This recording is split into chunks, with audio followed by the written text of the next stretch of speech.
Markovnikov मजा हुआ चालाक और होशियार आदमी था। उसने कुदूमी को मलका क्लोपत्रा बना दिया। कुदूमी एक रक्कासा थी जिसके कोई जज्बात नहीं थे। उसे अपने जिस्म, अपने हुस्न, अपने फन और ज़रो जवाहरात से प्यार था। वो उन औरतों में से थी जो इस खुशफहमी में मुब्तला होती हैं कि उनके हुस्न और जवानी को कभी जवाल नहीं आएगा। मार्कोनी ने उसे ये नहीं बताया था कि फिरौन से मदफन से बरामद होने वाला खजाना कहाँ और क्यों सर्व किया जाएगा। 50 आदमियों की तलाश में 15-20 दिन लग गए। उनमें ज्यादातर तादाद सलीबी तखरीबकारों की थी। बाकी मुसलमान थे, वो भी सलीबियों के ही तखरीबकार थे।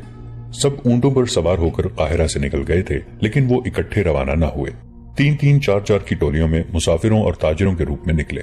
वहां चौड़ाई इतनी कम थी कि खड़े होकर चला नहीं जा सकता था। मार्कोनी बैठ गया और घोड़े की सवारी की पोजीशन में टांगे इधर उधर करके आगे को सरकने लगा। दीवार की चौड़ाई कम और गोल होती जा रही थी। मार्कोनी नीचे को सरक गया। उसके पीछे इसका एक साथी भी आगे चला गया। अचानक तीसरे साथी की बेहद घबराई हुई आवाज सुनाई दी, मार्कोनी मुझे पकड़ना। मगर उस तक कोई न पहुंच सका। वो एक तरफ लुढ़क गया था। कोई सहारा न होने की वजह से वो गिर पड़ा। उसकी चीखें सुनाई देती रहीं, जो दूर ही दूर होती चली गईं। फिर धमक की आवाज आई और चीखें बंद हो गई। इंजाम जाहिर था। मार्कोनी ने नीचे देखा, कुछ भी नजर नहीं आता था। गिरकर मरने वाले की चीखों की गूंज अभी तक उस दहशतनाक वीराने में भटक रही थी। मुझे अपने साथ रखो मार्कोनी, दूसरे साथी ने कहा। उसकी आवाज कांप रही थी। मैं ऐसी मौत नहीं मरना चाहता। मार्कोनी ने उसका हौसला बढ़ाया और आगे बढ़ने लगा। दीवार ऊपर उठ रही थी। मार्कोनी बैठे बैठे आगे सरकता गया। रोने की आवाजें बदस्तूर आ रही थीं और उनके तीसरे साथी की चीखों की गूंज इस तरह भटक रही थी जैसे ऊपर जाकर उनके ऊपर मंडरा रही हो। दीवार कुछ चौड़ी हो गई। मार्कोनी ने घूमकर अपने साथी का हाथ पकड़ा और उसे ऊपर कर लिया। आगे वो जरा इत्मीनान से चल सकते थे, लेकिन हवा के झोंके इतने तेज थे कि उनके लिए तवाजुन कायम रखना जरा मुश्किल था। वो आहिस्ता आहिस्ता बढ़ते गए और दीवार खत्म हो गई। आगे जमीन और पहाड़ियां कुछ सख्त थीं। 2 चट्टानों के दरमियान तंग सा रास्ता था। वो उसमें दाखिल हो गए। मार्कोनी के साथी ने उससे पूछा, जेफर मर चुका होगा, उसे बचाया या देखा नहीं जा सकता? मार्कोनी ने उसकी तरफ देखा, आह भरी और नफी में सर हिलाया। उसकी आंखों में आंसू आ गए। उसने कुछ कहे बगैर अपने साथी के कंधे पर थपकी दी और आगे चल पड़ा। यह भी एक गली सी थी जो फराख होती जा रही थी। मार्कोनी ने अपने साथी से कहा, हम खुशकिस्मत हैं कि हम जहां जाते हैं वहां एक ही रास्ता मिलता है। एक से ज्यादा रास्ते हों तो भटक जाने का खतरा होता है। ये गली खत्म हो गई। आगे जगह कुशादा होते होते बहुत ही खुल गई और जमीन ऊपर को उठती गई। हवा अभी तक तेज थी। मार्कोनी को बिल्कुल अंदाजा नहीं था कि वो इस हैबतनाक इलाके में कितनी दूर अंदर पहुंच गया है। उसे सिर्फ ये एहसास रह गया था कि दुनिया से उसका रिश्ता मुनक़ता हो चुका है। वो सलीब के नाम पर दीवाना हुआ जा रहा था। फिरौन का मदफन तलाश करने का मकसद उसके सामने यही था कि इससे निकले हुए खजाने से मुसलमानों को खरीद कर उन्हें सल्तनत इस्लामिया के खिलाफ इस्तेमाल किया जाएगा और दुनिया में सलीब की हुक्मरानी होगी। वो अपने डरे हुए साथी के साथ आगे बढ़ता गया। हवा उसी तरफ से आ रही थी। पहाड़ियों की चोटियां दाएं और बाएं को हट गई थीं और सामने आसमान नजर आ रहा था। मार्कोनी चढ़ाई चढ़ रहा था। वो रुक गया और हवा को सूंघ कर बोला, तुम भी सूंघो। हवा में जो बू है वो सहरा की नहीं। तुम्हारा दिमाग जवाब दे रहा है, उसके साथी ने कहा। सहरा में सहरा की बू नहीं तो और किसकी है? तुम अतालवी हो शायद तुम्हें अपने घर की बू आ रही है। मार्कोनी के चेहरे पर कुछ और तासुर था। वो हवा को सूंघ रहा था। उसने अपने साथी से कहा, तुम ठीक कहते हो, मेरे दिमाग पर सहरा की सौबत का असर हो गया है। मैं शायद ख्यालों में खजूरों, सब्जी और पानी की बू सूंघ रहा हूँ। मैं इस बू से अच्छी तरह वाकिफ हूँ। ये मेरा तजुर्बा है। मेरे सूंघने की हिस्स मुझे धोखा दे रही है। इस जहन्नुम में पानी की बूंद भी नहीं हो सकती। मार्कोनी, उसके साथी ने उसका बाजू पकड़ा और उसे रोक लिया और कहा, मैं भी एक बू सूंघ रहा हूँ, मौत की बू। मुझे मौत अपनी तरफ बढ़ती हुई महसूस हो रही है। आओ दोस्त, जिधर से आए हैं उधर ही लौट चलें। अगर तुम समझते हो कि मैं बुज़दिल हूं तो मुझे मैदान जंग में भेज दो। 100 मुसलमान को काटने से पहले नहीं मरूंगा। मार्कोनी ज्यादा बातें करने वाला आदमी नहीं था। उसने अपने साथी के कंधे पर हाथ रखा और मुस्कुरा कर कहा, हम 100 नहीं 1000 मुसलमानों को काटेंगे और मरेंगे नहीं। मेरे साथ आओ। वो साथी को लेकर चढ़ाई चढ़ने लगा। चढ़ाई ज्यादा ऊंची नहीं थी। जमीन आहिस्ता आहिस्ता ऊपर उठ रही थी। सूरज आगे निकल गया था। साए लंबे होते जा रहे थे। उन दोनों को थकन ने चूर कर दिया था। वो आगे को झुके हुए बढ़ते गए और ऊपर उठती हुई इंतहाई बुलंदी तक पहुंच गए। रेत ने उनकी आंखें भर दी थीं। मार्कोनी ने आंखें मल कर देखा। आगे ढलान थी और छोटी छोटी टीकरियां। वो एक टीकरी पर चढ़ गया। اس نے اپنے ساتھی کو آواز دی اور بیٹھ گیا۔ اس نے کہا، اگر تم ریگستان سے اچھی طرح واقف ہو تو تمہیں معلوم ہوگا کہ سراب نظر آیا کرتے ہیں، سامنے دیکھو اور بتاؤ کہ یہ سراب تو نہیں۔ اس کے ساتھی نے دیکھا، آنکھیں بند کی، کھولی اور غور سے دیکھا۔ اس نے کہا، یہ سراب نہیں ہو سکتا۔ وہ واقعی سراب نہیں تھا۔ انہیں کھجوروں کے کئی ایک درختوں کی چوٹیاں نظر آ رہی تھیں، پتے ہرے تھے، درخت نشیبی جگہ میں معلوم ہوتے تھے اور کچھ دور بھی تھے۔ مارکونی ٹیکری سے آگے چلا گیا۔ وہ اب دوڑ رہا تھا، اس کا ساتھی اس کے پیچھے پیچھے جا رہا تھا۔ وہاں عجیب و غریب شکلوں کی ٹیکریاں تھیں، بعض ایسی جیسے کوئی انسان گھٹنوں میں سر دے کے بیٹھا ہو، کچھ بڑی تھی کچھ چھوٹی۔ مارکونی ان میں سے راستہ تلاش کرتا دوڑتا جا رہا تھا۔ سورج پہاڑوں کی چوٹیوں کے قریب چلا گیا۔ مارکونی کا سانس پھولنے لگا، اس کا ساتھی قدم گھسیٹتا جا رہا تھا۔ مارکونی اچانک رک گیا اور آہستہ آہستہ یوں پیچھے ہٹنے لگا جیسے اس نے کوئی ڈراؤنی چیز دیکھ لی ہو۔ اس کا ساتھی اس سے جا ملا اور حیرت سے اسے دیکھنے لگا۔ ان دونوں کو اپنی آنکھوں پر یقین نہیں آ رہا تھا۔ انہیں ایک نشیب نظر آ رہا تھا۔ یہ کم و بیش 1 میل وسیع و عریض تھا۔ اس کے ارد گرد مٹی اور ریت کی اونچی اونچی قدرتی دیواریں تھیں۔ گہرائی کا یہ علاقہ سرسبز تھا، کچھ اونچا نیچا بھی تھا۔ وہاں کھجوروں کے بہت سے درخت تھے۔ صاف ظاہر تھا کہ وہاں پانی کی بہتات تھی۔ ایسے جہنم میں ایسا سرسبز گوشہ فریب نگاہ نہیں تھا۔ وہ اسی خطے کی بو تھی جو مارکونی نے سونگھی تھی۔ مارکونی کو اس جگہ سے کچھ آگے ایسی پہاڑیاں نظر آ رہی تھیں جو ریت اور مٹی کی نہیں بلکہ پتھروں اور پتھریلی سیلوں کی تھی۔ ان کا رنگ سیاہی مائل تھا۔ اس جہنمی خطے کے باہر سے یہ پہاڑیاں نظر نہیں آتی تھیں اور اس سرسبز جگہ کا تو کوئی تصور بھی نہیں کر سکتا تھا۔ مارکونی نے تیزی سے بیٹھ کر اپنے ساتھی کو بھی بازو سے پکڑ کر بٹھا دیا۔ انہیں ایک اور عجیب چیز نظر آ گئی تھی۔ یہ 2 انسان تھے جو نشیب میں اسی طرف آ رہے تھے۔ وہ سر سے پاؤں تک ننگے تھے۔ ان کے رنگ گہرے بادامی اور ان کے چہرے اچھے خاصے تھے۔ کہیں سے ایک عورت نکلی، وہ کسی اور طرف جا رہی تھی۔ وہ بھی سر سے پاؤں تک ننگی تھی۔ اس کے بال بکھرے ہوئے اور کمر تک لمبے تھے۔ شکل و صورت سے یہ لوگ حبشی اور جنگلی نہیں لگتے تھے۔ یہ بدروہیں ہیں، مارکونی کے ساتھی نے کہا۔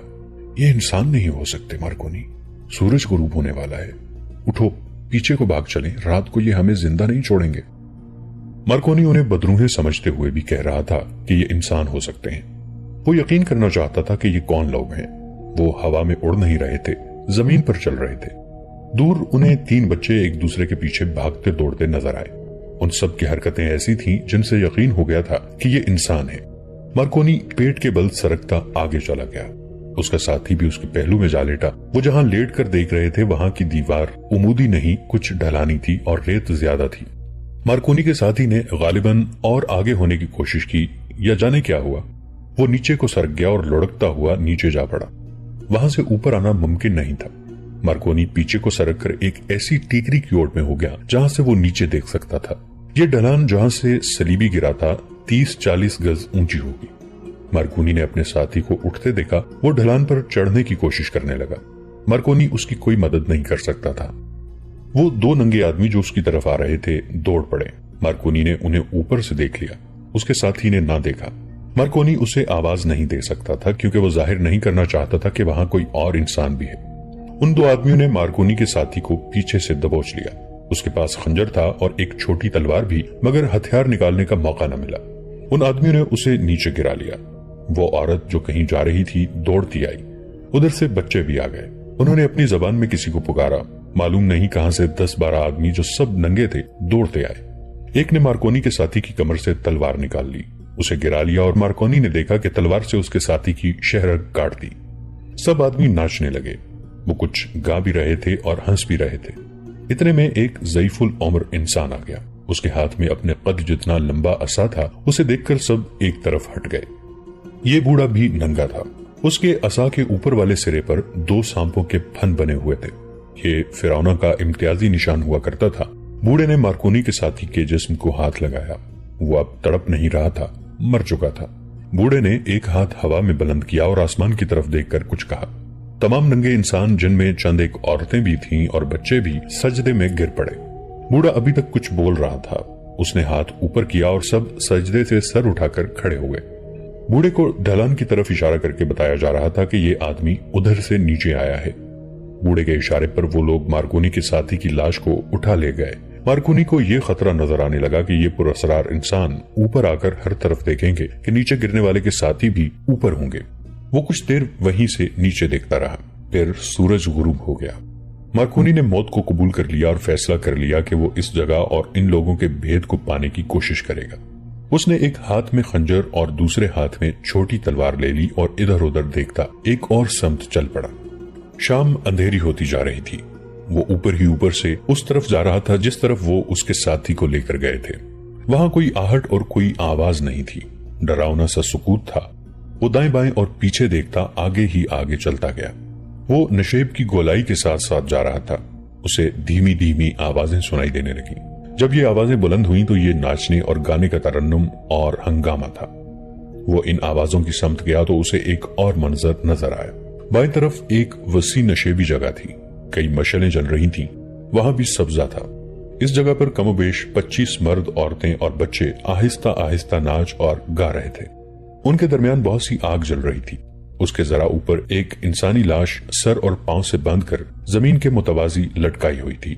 उसे घुमाया जा रहा था। ये मार्कोनी का साथी था जिसे भूना जा रहा था। मार्कोनी ये होलनाक मंजर देखता रहा और उसने ये मंजर भी देखा कि बूढ़े ने उसके साथी के जिस्म से गोश्त काटकर सब में तकसीम करना शुरू कर दिया। मार्कोनी के दिल पर ऐसा गहरा असर हुआ कि वहां से उधर को वापस चल पड़ा जिधर से आया था। उसे रास्ता याद था। वो चौकन्ना होकर चला जा रहा था। वो उस दीवार पर पहुंचा जो तस्वरों से ज्यादा गहरे नशेब में खड़ी थी। यहीं उसका एक साथी गिरा था। वो जब दीवार के दरमियान उस जगह पहुंचा जहां से उसका साथी गिरा था तो उसे दूर नीचे गुर्राने और भौंकने की दबी दबी आवाजें सुनाई दी। वो समझ गया कि सहराई लूमड़ियां उसके साथी को खा रही हैं। उसके दूसरे साथी को तो इंसान खा गए थे। अब हवा तेज नहीं थी। वो तारीकी में संभल संभल कर चलता और सरकता दीवार से गुजर गया। रात के पिछले पहर उस जगह पहुंचा जहां 3 ऊंट बैठे थे। उसने इतना भी इंतजार न किया कि ऊंटों के साथ बंधा हुआ पानी पी लेता। वो एक ऊंट पर बैठा, 2 ऊंटों को साथ लिया और चल पड़ा। वो अगले दिन की शाम थी जब मार्कोनी एक मुअज़्ज़ज़ मिस्री सौदागर के रूप में अहमर दरवेश के घर में दाखिल हुआ। अहमर ने उसे देखते ही पूछा, तुम अकेले हो? वो दोनों कहाँ हैं? मार्कोनी जवाब देने की बजाय बैठ गया। उसके तो होश ही ठिकाने मालूम नहीं होते थे।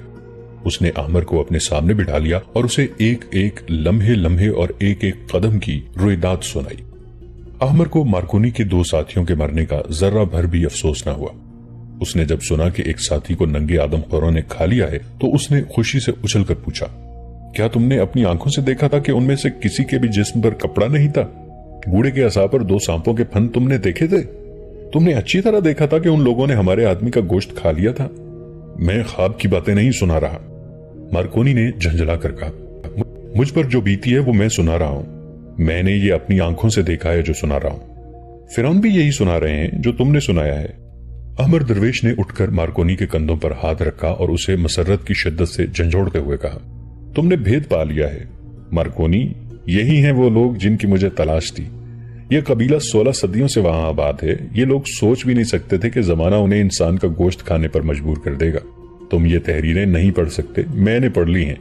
लिखा है कि खजानों की हिफाजत सांप किया करते हैं, लेकिन मेरे मदफन की हिफाजत इंसान करेंगे जो सदियों बाद सांप और दरिंदे बन जाएंगे। मेरे मदफन की हुदूद में अगर कोई इंसान दाखिल होगा उसे मेरे मुहाफिज खा जाया करेंगे।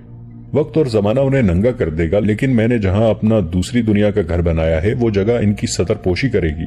बाहर का कोई मर्द उनकी औरत पर नजर नहीं डाल सकेगा। जो नजर डालेगा वो वहां से जिंदा नहीं जा सकेगा। मैं जिंदा वापस आ गया हूं, मार्कोनी ने कहा। इसलिए कि तुम नीचे नहीं गए, अहमर ने कहा। तुमने जिन सिया रंग के पथरीले पहाड़ों का जिक्र किया है वो पहाड़ अपने दामन में कहीं रेमेसिस की हुनूद की हुई लाश और खजाने छुपाए हुए हैं, और ये नंगे लोग, इनके आबाओ अजदाद रेमेसिस के वक्त से वहां पहरा देते रहे हैं। वो मरते रहे, उनकी नस्ल आगे बढ़ती रही और 15-16 सदियां गुजर गईं। मैं बता नहीं सकता कि वो जिंदा किस तरह रहते हैं। शायद दरिंदों की तरह सहरा के मुसाफिरों के शिकार में रहते और उन्हें भूनकर खा लेते हैं। वहां पानी की अफरात है, खजूरों की कमी नहीं। उनका जिंदा रहना हैरान कुन नहीं। वो आज भी फिरौनों को खुदा समझते हैं। अगर उनके अकीदे टूट चुके होते तो वो वहां ना होते। तुमने उनके पास कोई हथियार देखे थे? नहीं। उनकी तादाद का कुछ अंदाजा? रात को जब इकट्ठे थे तो 25 थे। वो इससे ज्यादा हो भी नहीं सकते, अहमर दरवेश ने कहा। हाँ, मार्कोनी ने कहा। मैंने उनके पास 2 ऊंट भी देखे थे। ऊंट ज्यादा भी हो सकते हैं, मगर मैंने सिर्फ 2 देखे थे। پھر وہ باہر آتے ہوں گے۔ احمر درویش نے کہا،